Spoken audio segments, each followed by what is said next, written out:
At its peak, a single browser controlled roughly 95% of everyone browsing the web. Then it became the internet's biggest joke. To understand how one company nearly owned the door to the entire internet, you have to go back to the early 1990s.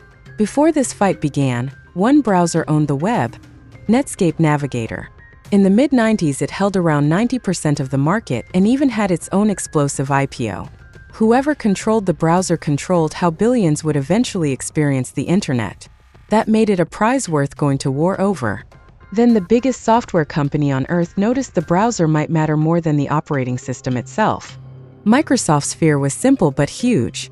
If the browser became the place people ran everything, then the operating system underneath it wouldn't matter anymore.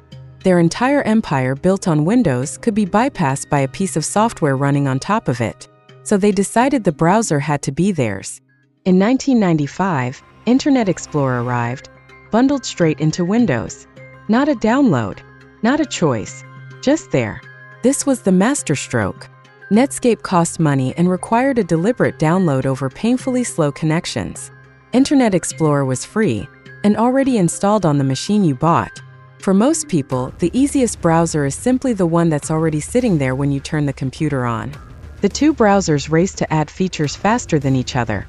A frantic sprint that reshaped the web overnight. The numbers tell the whole story. In the late 90s, Netscape dominated, but by the early 2000s the lines had completely crossed. Internet Explorer climbed toward total control while its rival collapsed. Free plus pre-installed plus relentless updates was a combination Netscape simply couldn't beat. By 2004, Internet Explorer had won almost everything. Around 95% of the web ran through one program. But this victory came at a cost that few noticed at first. The US government sued Microsoft, arguing the bundling was an illegal abuse of its Windows monopoly. A court initially ruled the company should be broken in two. It survived, but the war had made it a target. With no real rival left, something strange happened inside the winning company. The pressure to keep improving just evaporated. After crushing Netscape, Microsoft largely stopped innovating on the browser. There was no significant new version for years, so the web stagnated while security holes piled up. Internet Explorer became famous for spawning pop-ups, viruses, and toolbars that hijacked your screen. Winning had made them lazy. And here's the wildest part. The very people IE crushed were quietly building the weapon that would destroy it. Out of Netscape's ashes came Mozilla, and in 2004 it released Firefox. It was faster, safer, and it fought back against the pop-ups and security nightmares people hated. For the first time in years, users had a real reason to leave the default. Millions started downloading an alternative on purpose. Firefox showed the world that the default wasn't sacred. If a browser was good enough, people would go out of their way to get it. The crack turned into a landslide. Internet Explorer's near-total dominance began sliding as Firefox chipped away year after year. But this was only the opening act. A far bigger threat was about to walk in with limitless money and a very different plan. In 2008, a search company that already lived inside your daily life decided it wanted your browser too. Google Chrome launched in 2008, built for one thing: speed.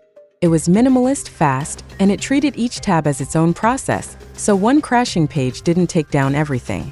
Google then advertised it relentlessly on the most visited page on Earth. It grew faster than anything before it. Then the ground shifted completely. The web stopped living on desktops and moved into the palm of your hand. This was the knockout blow. Smartphones exploded, and Internet Explorer was built for a desktop world it never escaped. On phones, people used Chrome, Safari, and Android's browsers. Microsoft's giant was barely present. The place where the web was growing fastest was a place IE simply didn't exist. By the mid-2010s, the crossover was complete. Chrome had rocketed to the top while Internet Explorer collapsed toward irrelevance. The browser that once owned 95% of everything was now a fraction of the market, mostly kept alive by companies too afraid to change. Internet Explorer became a meme. The browser people only opened to download a different browser. Microsoft finally admitted defeat.